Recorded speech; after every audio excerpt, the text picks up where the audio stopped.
School service commission বা SSC যাদের চাকরি চলে গেছে, তাদের এই কান্না দেখে আমার একটা জিনিস মনে হচ্ছে যে সত্যি কি তোমরা যোগ্য?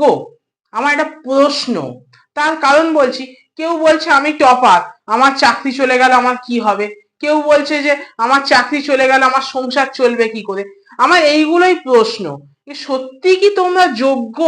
তার কারণ আমি বলছি যে আমি এই পড়াশোনাকে আমি দুভাগে ভাগ করবো, একটা হলো একাডেমিক লেভেলের পড়াশোনা, একটা হলো প্রফেশনাল লেভেলের পড়াশোনা। একাডেমিক লেভেলের পড়াশোনাটা কি জানেন, যেটা আমরা ছোটবেলায় করেছি। ইভেন যদি দেখেন আমরা ছোটবেলায় যদি আমাদের কেউ বা আমরা যদি কোনো সময় ফেল করি, দেখছে যে 1 নম্বরের জন্য ফেল করছে ছেলেটা, তখন আমাদের যারা স্যার ম্যামরা ছিলেন 1 নম্বর গ্রেস দিয়ে পাশ করিয়ে দিতেন।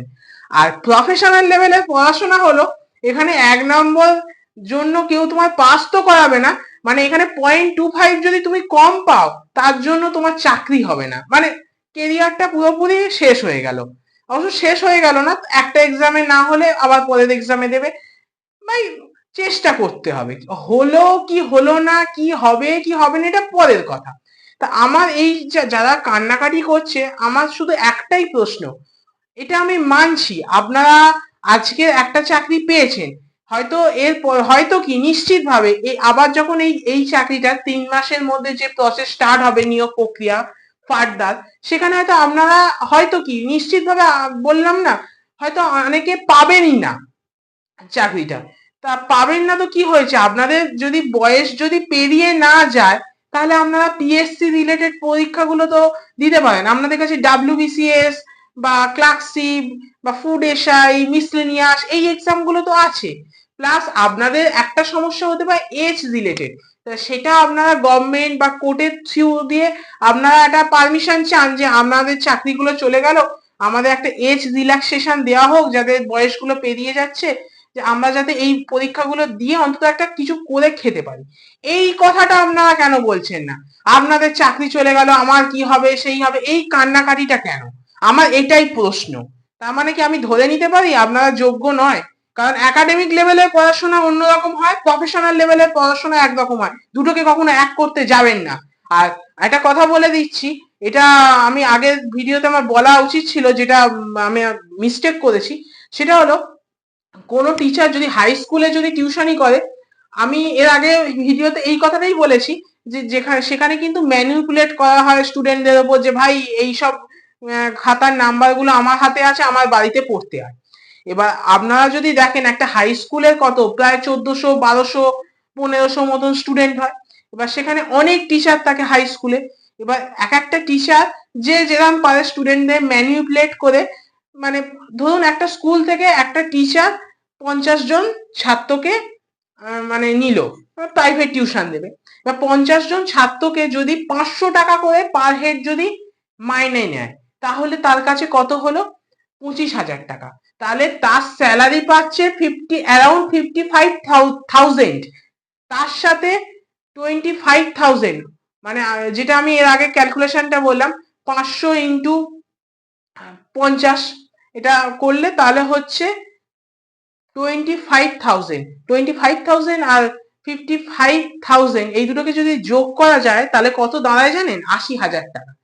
তাহলে ভাই তোমার যখন এই যে আমি যদি 55,000টা ধরলাম তোমার চলে গেছে, ভয় পাচ্ছ কি? 25,000 চাকরিটা মানে যেই টিউশন পড়িয়ে যে ইনকামটা হতো সেই ইনকামটা চলে গেলে সংসারটা কি করে চলবে?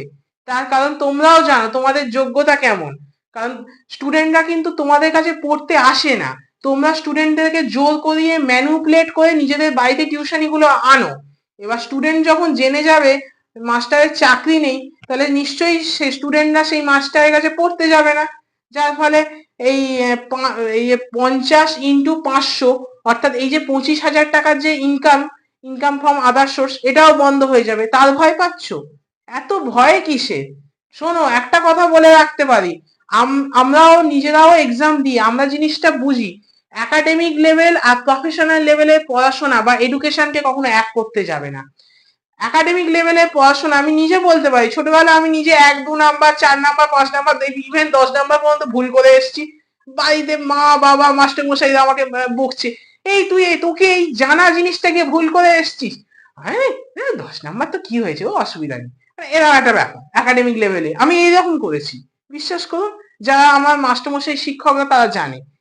এবং আমি প্রফেশনাল লেভেলে যখন কম্পিটিটিভে পড়াশোনা করি, যখন দেখি 0.25 জন্য আমার কোনো পাশ করতে পারলাম না কোনো এক্সামে, কম্পিটিটিভ রিলেটেড এক্সাম গুলো, বা কোথাও দেখলাম 1 নম্বরের জন্য পাশ করতে পারলাম না, কোথাও দেখলাম যে আমি যেহেতু একজন ইউআর ক্যান্ডিডেট, দেখছি আমি যে কাট আপটা গিয়ে পৌঁছেছি, যেটা আমার আছে যে স্কোরটা, সেটা দেখছি কোনো এসসি বা এসটি ক্যান্ডিডেট সে পাশ করে বেরিয়ে যাচ্ছে, আর সে আমার বন্ধুও দেখছি। যার ফলে এই জায়গায় দুঃখ করে কোনো লাভ নেই। প্রফেশনাল লেভেলে পড়াশোনা একাডেমিকের মধ্যে আমি বারবার বলছি দুটো আলাদা।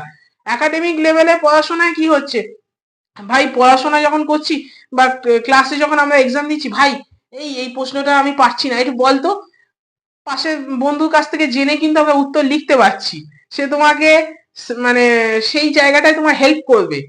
প্রফেশনাল লেভেলে পড়াশোনায় কিন্তু তোমার পাশের ক্যান্ডিডেট তোমাকে হেল্প করবে না, বরং তুমি যদি পাশের ক্যান্ডিডেটকে গিয়ে জিজ্ঞাসা করো ভাই এই প্রশ্নের উত্তর কি হবে, সে কিন্তু ভুল উত্তর দেবে। That is a professional education, professional life. ফলে প্রফেশনাল লাইফে কেউ কখনো চোখের জল ফেলে, এটা অন্তত আমার মানে কি বলবো ভূত ভবিষ্যতেও দেখা নেই।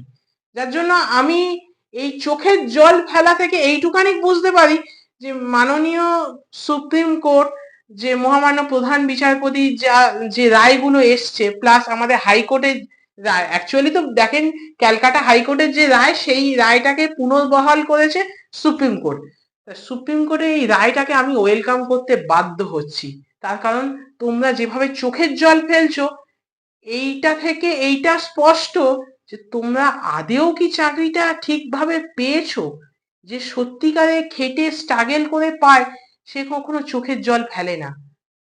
কারণ প্রফেশনাল লাইফটা কখনো একাডেমিক লাইফ নয়, বা ছোটবেলার লাইফ নয়। প্রফেশনাল লাইফটা প্রফেশনাল লাইফ, আর পার্সোনাল লাইফটা পার্সোনাল লাইফ। ফলে প্রফেশনাল লাইফে কেউ তোমাকে 1 ইঞ্চি জমি ছাড়বে না। যার জন্য আমি এইটুখানি বলতে পারি, এখানে কিন্তু চোখের জলের কোনো দাম নেই, এইটা কিন্তু মাথায় রেখো।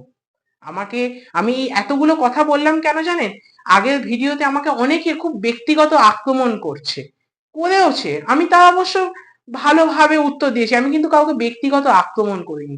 স্ক্রিনে হয়তো দেখতে পাচ্ছেন কিছু কমেন্টে আমাকে ব্যক্তিগত আক্রমণ করছে। এই আক্রমণ করাটা কি ঠিক, এটা আপনারা একটু ভেবে আমাকে জানাবেন। কারণ আপনাদের কমেন্ট কিন্তু আমার জন্য বলতে গেলে একটা ইন্সপিরেশন। আপনারা কমেন্ট করেন বলে আমি বুঝতে পারি আমি ভিডিওটা ঠিক বানাচ্ছি কি ভুল বানাচ্ছি, এইটা অন্তত আমি বুঝতে পারি। আজ এই পর্যন্তই, দেখা হবে নেক্সট কোনো ভিডিও নিয়ে আবার।